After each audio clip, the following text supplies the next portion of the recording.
Oh, we're on the air. Welcome back to ASIS and SecurityGuardTV.com, Black Hat 2018. Chuck Harold, your host. Mr. Sam McLean, ArcticWolf.com. Very intriguing title. I like the name. Sounds aggressive. What do you guys do? The name. Gotta love the wolf. So Arctic Wolf is a managed SOC as a service. So we provide security operations centers as a service to customers rather than buying a bunch of software, hardware, people. You do the whole center. We provide everything, the people, the platform, the process. Physical space, everything. Yes. And from their perspective, it's all virtual.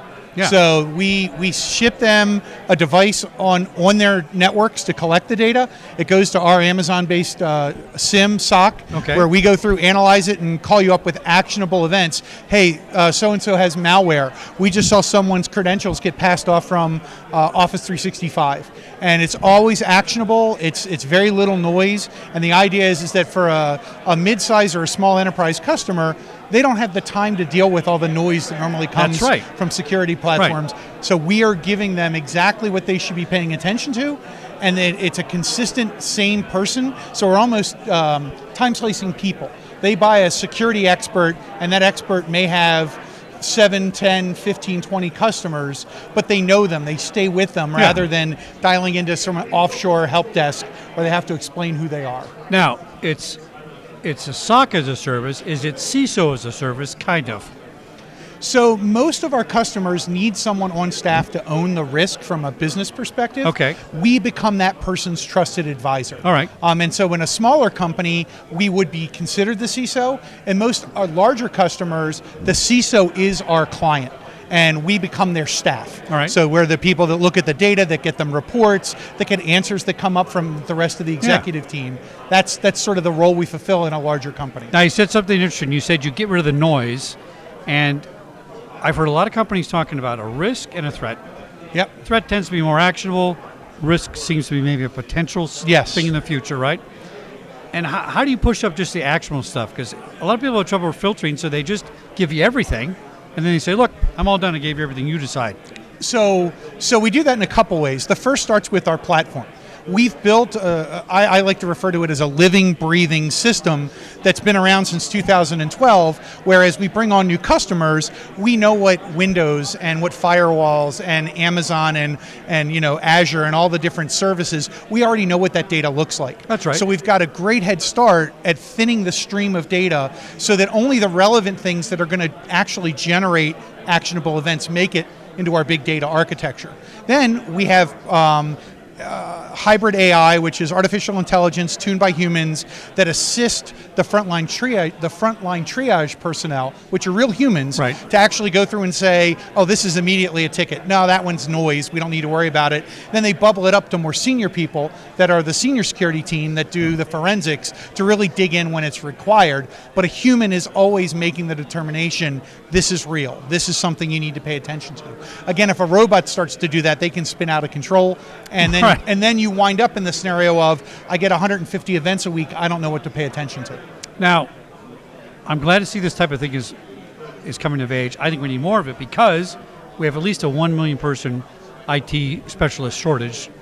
Are you finding difficult to hire in your business? I mean, you guys would be the top of the pile. So you got to have the best people to do what you do. So it's not easy, but it's not terribly difficult. If you'll notice, one of the themes here at Black Hat this year, they've got a running segment of discussions on mental health in the security industry and being overworked and PTSD. When we started the company, we knew that was an issue. Because that's why people burn out and they switch jobs. That's right. Or the other side of it is they move into a company, they get everything set up, and then they're bored. Yeah. Because they're done. They're sort of done. Everything's safe. Right. Yes. And so by giving them multiple customers, by giving them dedicated time for pure research, not paperwork, not in the SOC, but actually go off, do a research project with our R&D team, we can give them a quality of life that really is difficult to find.